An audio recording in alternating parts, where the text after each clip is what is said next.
রহমত ও বরকত লাভের উপায়।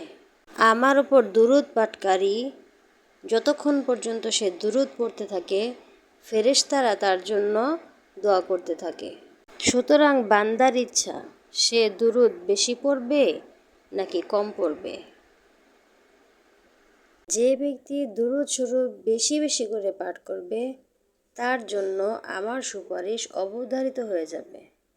কাল হাসরের মাঠে ওই ব্যক্তি আমার সবচেয়ে বেশি নিকটবর্তী হবে, যে আমার জন্য সবচেয়ে বেশি বেশি দুরূদ পাঠ করেছে।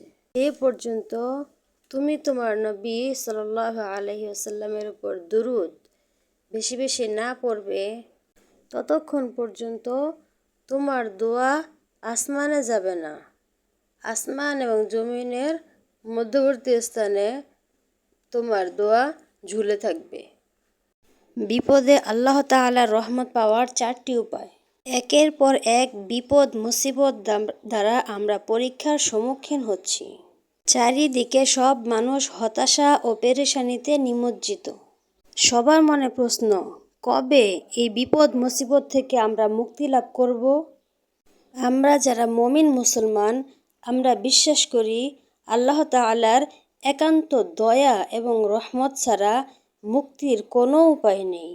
তাই আমরা জানতে চাই, কোন আমল করলে আল্লাহ তাআলার রহমত লাভ করা যাবে।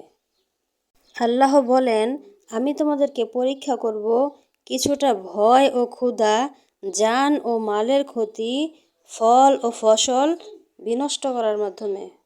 তবে সুসংবাদ দাও সবরকারীদের, যারা বিপদে পতিত হলে বলে, আমরা সবাই আল্লাহর জন্য এবং আমরা আল্লাহর দিকেই ফিরে যাব।